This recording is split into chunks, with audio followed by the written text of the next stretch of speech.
Hello friends, എല്ലാവർക്കും magic മസാലയിലേക്ക് സ്വാഗതം. ഇന്നൊരു ഒഴിച്ചുകറിയുടെ റെസിപ്പിയുമായിട്ടാണ് കേട്ടോ ഞാൻ വന്നിട്ടുള്ളത്. വെജിറ്റേറിയൻസിനും നോൺ വെജിറ്റേറിയൻസിനും ഒരുപോലെ ഇഷ്ടമുള്ളൊരു ഒഴിച്ചുകറിയാണിത്. അപ്പോൾ അതെങ്ങനെയാണ് ഉണ്ടാക്കുന്നതെന്ന് നോക്കിയാലോ. അതിന് മുമ്പായിട്ട് വീഡിയോ ആദ്യമായിട്ടാണ് കാണുന്നതെന്നുണ്ടെങ്കിൽ ഒന്ന് സബ്സ്ക്രൈബ് ചെയ്തേക്കണേ. അപ്പോൾ കോവയ്ക്ക വെച്ചിട്ടാണ് നമ്മൾ ഈ ഒഴിച്ചുകറി ഉണ്ടാക്കാനായിട്ട് പോകുന്നത്. അപ്പോൾ കോവയ്ക്ക ക്ലീൻ ചെയ്ത് കഷ്ണങ്ങളാക്കി വെച്ചിട്ടുണ്ട്. അത്ര വലിയ നീളത്തിലല്ല കേട്ടോ കട്ട് ചെയ്തെടുത്തിരിക്കുന്നത്. ഏകദേശം ഒരു 2 ഇഞ്ച് വലുപ്പത്തിലുള്ള കഷ്ണങ്ങളായിട്ടാണ് കട്ട് ചെയ്ത് വെച്ചിരിക്കുന്നത്. ഈ ഒരു കടായി ചൂടായിട്ടുണ്ട്. അതിലേക്ക് നമുക്ക് വെളിച്ചെണ്ണ ഒഴിച്ചു കൊടുക്കാം. വെളിച്ചെണ്ണ കുറച്ച് അധികം ഒഴിച്ചു കൊടുക്കുന്നുണ്ട്. ഇതിലേക്ക് നമുക്ക് കുറച്ച് ഐറ്റംസ് ഒക്കെ ഒന്ന് വഴറ്റിയെടുക്കാനുള്ളതാണ്. അപ്പോൾ ഒരു 4 അല്ലി വെളുത്തുള്ളി കഷ്ണങ്ങളാക്കിയതും 1 ഇഞ്ച് വലുപ്പത്തിലുള്ള ഒരു പീസ് ഇഞ്ചി കഷ്ണങ്ങളാക്കിയത് ഇട്ട് കൊടുത്തിട്ടുണ്ട്. അതൊന്നും ചെറുതായിട്ട് വഴന്നു വന്നാൽ അതിലേക്ക് ഒരു ചെറിയ സവാള അരിഞ്ഞു വെച്ചിരിക്കുന്നത് ഇട്ട് കൊടുക്കാം. ഈ സവാള നന്നായിട്ടൊന്ന് വഴന്നു വരണം. ഹൈ ഫ്ലെയിമിൽ വെച്ചിട്ട് തന്നെ നന്നായിട്ടൊന്ന് ഇളക്കി കൊടുത്താൽ മതി. ഇതിൻ്റെ കളറൊന്നും ചേഞ്ച് ആവണ്ട. സവാള നന്നായിട്ടൊന്ന് വഴന്ന് കിട്ടിയാൽ മതി. ഇപ്പോൾ ഇതിവിടെ റെഡി ആയിട്ടുണ്ട്. ഇനി ഇതിലേക്ക് നമുക്ക് ഒരു മീഡിയം തക്കാളി കഷ്ണങ്ങളാക്കിയത് ഇട്ട് കൊടുക്കാം. തക്കാളിയും ഒരുപാട് വഴറ്റി ഉടച്ചെടുക്കേണ്ട ആവശ്യമൊന്നുമില്ല. 1-2 മിനിറ്റ് ഒന്ന് ഹൈ ഫ്ലെയിമിൽ ഇളക്കി കൊടുത്താൽ മതി.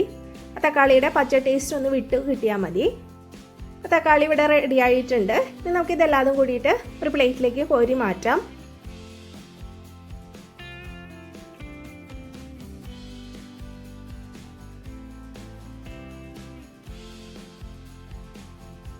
സവാളയും വെളുത്തുള്ളിയൊക്കെ നമ്മൾ പ്ലേറ്റിലോട്ട് മാറ്റിയിട്ടുണ്ട്.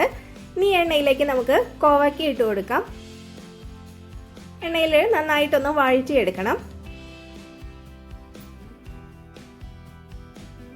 ഹൈ ഫ്ലെയിമിൽ തന്നെ വെച്ച് കൊടുക്കുക. എന്നിട്ട് നന്നായിട്ടൊന്ന് ഇളക്കി കൊടുത്തോണ്ടേ ഇരുന്നാൽ മതി. ഒരു 4-5 മിനിറ്റ് നന്നായിട്ടൊന്ന് വഴറ്റിയെടുക്കുക. അപ്പോഴത്തേനും ഈ കോവയ്ക്ക ഒരു പകുതിയോളം കുക്കായി കിട്ടും. ഇതിലേക്ക് ഒരു 1/4 ടീസ്പൂൺ ഉപ്പ് ഇട്ട് കൊടുക്കുന്നുണ്ട്. കോവയ്ക്കയിൽ നന്നായിട്ട് ഉപ്പൊക്കെ ഒന്ന് പിടിച്ച് കിട്ടും. ഇനി നമുക്ക് അത് റെഡിയാവുന്ന സമയം കൊണ്ട് മിക്സിയുടെ ജാറിലേക്ക് തേങ്ങ ഇട്ട് കൊടുക്കാം. 1 കപ്പ് തേങ്ങയാണ് എടുത്തിട്ടുള്ളത്, 250 ml കപ്പിൽ.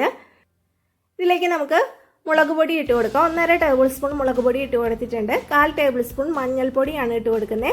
ആവശ്യത്തിനുള്ള കല്ലുപ്പ് ഇട്ട് കൊടുക്കാം. നമ്മൾ വഴറ്റി വെച്ചിരിക്കുന്ന സവാളയും തക്കാളിയും ഇല്ലേ, അത് ഇതിലേക്ക് ഇട്ട് കൊടുക്കുന്നുണ്ട്.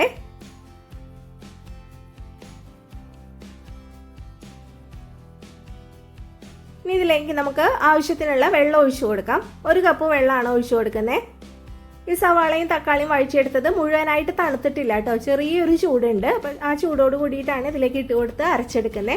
അങ്ങനെ അരച്ചെടുക്കുകയാണെങ്കിൽ പെട്ടെന്ന് തന്നെ തേങ്ങ നല്ല ഫൈനായിട്ട് അരച്ചെടുക്കാനായിട്ട് പറ്റും. അപ്പോൾ അത് നന്നായിട്ട് അരച്ചെടുത്തിട്ടുണ്ട്. നമുക്ക് മാറ്റി വയ്ക്കാം. അപ്പോൾ കോവയ്ക്ക അത് അവിടെ നന്നായിട്ട് വഴന്നിട്ടുണ്ട്.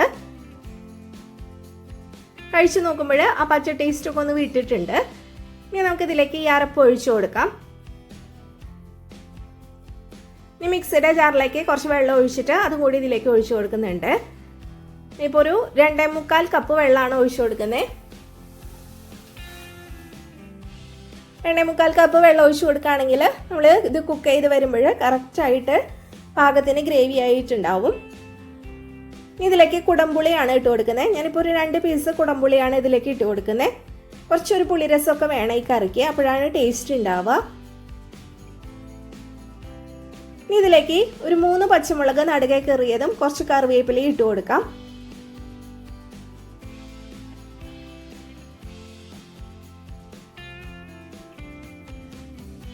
ഇത് തിളയ്ക്കുന്ന വരെ ഒന്ന് വെയിറ്റ് ചെയ്യാം. ഹൈ ഫ്ലെയിമിലാണ് വെച്ച് കൊടുത്തിട്ടുള്ളത്. നന്നായിട്ട് തിളച്ച് തുടങ്ങുമ്പോൾ നമുക്ക് ഫ്ലെയിം ഒന്ന് കുറച്ചതിന് ശേഷം അടച്ച് വെച്ച് കുക്ക് ചെയ്തെടുക്കാം. ഇത് തിളയ്ക്കാൻ തുടങ്ങിയിട്ടുണ്ട്. നമുക്ക് ഫ്ലെയിം ഒന്ന് കുറച്ചതിന് ശേഷം അടച്ച് വെച്ച് കൊടുക്കാം. ഏകദേശം ഒരു 10 മിനിറ്റിൻ്റെ അടുത്താണ് ഇത് കുക്ക് ചെയ്യുന്നത്. അപ്പോഴാണ് കോവയ്ക്ക നന്നായിട്ട് പാകത്തിന് കുക്കായി കിട്ടുക. ഇതിൽ നമ്മൾ പുളിയൊക്കെ ചേർത്തുകൊണ്ട് തന്നെ ആ സമയം എടുക്കും ഇത് കുക്കായി കിട്ടാൻ വേണ്ടിയിട്ട്. ഞാനൊരു 6 മിനിറ്റ് ഒക്കെ കഴിഞ്ഞപ്പോൾ ഒന്ന് തുറന്നിട്ട് ഒന്ന് ഇളക്കി കൊടുത്തിട്ടുണ്ട്. അപ്പോൾ ടേസ്റ്റ് നോക്കിയപ്പോൾ പുളി കുറച്ച് കുറവാണ്. അപ്പോൾ ഒരു പീസ് പുളിയും കൂടി ഞാൻ ഇട്ട് കൊടുത്തിട്ടുണ്ട്. അടച്ച് വെച്ച് കൊടുക്കുകയാണ്. ഇപ്പോൾ ഒരു 10 മിനിറ്റ് ആയിട്ടുണ്ട്. നമുക്ക് ഫ്ലെയിം ഓഫ് ചെയ്ത് കൊടുക്കാം. ഉപ്പ് കുറച്ച് കുറവാണ്, അപ്പോൾ കല്ലുപ്പ് ഇട്ട് കൊടുക്കുന്നുണ്ട്. ഈ മിക്സ് ചെയ്തതിന് ശേഷം ടേസ്റ്റൊക്കെ കറക്റ്റാണോ എന്ന് ചെക്ക് ചെയ്ത് നോക്കുക. നമ്മൾ ഫ്ലെയിം ഓഫ് ചെയ്ത സമയത്ത് ഈ ഒരു കൺസിസ്റ്റൻസിലാണ് നമ്മുടെ ഗ്രേവി ഉണ്ടാവേണ്ടത്. ഇത് ചൂടാറുമ്പോൾ കുറച്ചുകൂടി ഒന്ന് തിക്കായിട്ട് വരും. നമുക്ക് സ്റ്റൗവിൽ നിന്ന് ഇറക്കി വെക്കാം. ഇതിലേക്ക് എണ്ണ ഒന്ന് താളിച്ചൊഴിക്കണം. അപ്പോൾ അതിനായിട്ട് പാനിലേക്ക് വെളിച്ചെണ്ണയാണ് ഒഴിച്ചു കൊടുത്തിട്ടുള്ളത്. ചൂടാവുമ്പോൾ 4-5 ചുവന്നുള്ളി ചെറുതായിട്ട് അരിഞ്ഞതും കുറച്ച് കറിവേപ്പില ഇട്ട് കൊടുക്കാം. നന്നായിട്ട് മൂപ്പിച്ചെടുക്കുക. ഉള്ളി നന്നായിട്ട് മൂത്ത് വന്നിട്ടുണ്ട്. ഇനി ഇതിലേക്ക് നമുക്ക് ഫ്ലെയിം ഓഫ് ചെയ്തതിന് ശേഷം ഒരു നുള്ള മഞ്ഞൾപ്പൊടിയും ഒരു നുള്ള മുളക് പൊടിയുമാണ് ഇട്ട് കൊടുക്കുന്നത്. അധികമൊന്നും വേണ്ട, ഓരോ നുള്ളു വീതം ഇട്ട് കൊടുത്താൽ മതി. ഇങ്ങനെ ഇട്ട് കൊടുക്കുമ്പോഴാണെങ്കിൽ ആ കറിക്ക് നല്ലൊരു ഫ്ലേവർ ആയിരിക്കും. ഇനി നമുക്കിത് കറിയിലേക്ക് ഒഴിച്ചു കൊടുക്കാം. ഫ്ലെയിം ഓഫ് ചെയ്തിട്ട് വേണം നമ്മൾ മുളക് പൊടിയും മഞ്ഞൾപ്പൊടിയും ചേർത്ത് കൊടുക്കാൻ കേട്ടോ. അത് പ്രത്യേകം ശ്രദ്ധിക്കണേ, അല്ലെങ്കിൽ പെട്ടെന്ന് കരിഞ്ഞു പോവും. ഇത് കറിയിലേക്ക് ഒഴിച്ചിട്ട് ഒന്ന് മിക്സ് ചെയ്തെടുക്കുന്നുണ്ട്. നല്ല സ്വാദുള്ള കോവയ്ക്ക കറിയാണ്. അപ്പോൾ ഒരു പ്രാവശ്യമെങ്കിലും എല്ലാവരും ഇതൊന്ന് ട്രൈ ചെയ്ത് നോക്കുക. തീർച്ചയായിട്ടും ഇഷ്ടപ്പെടും.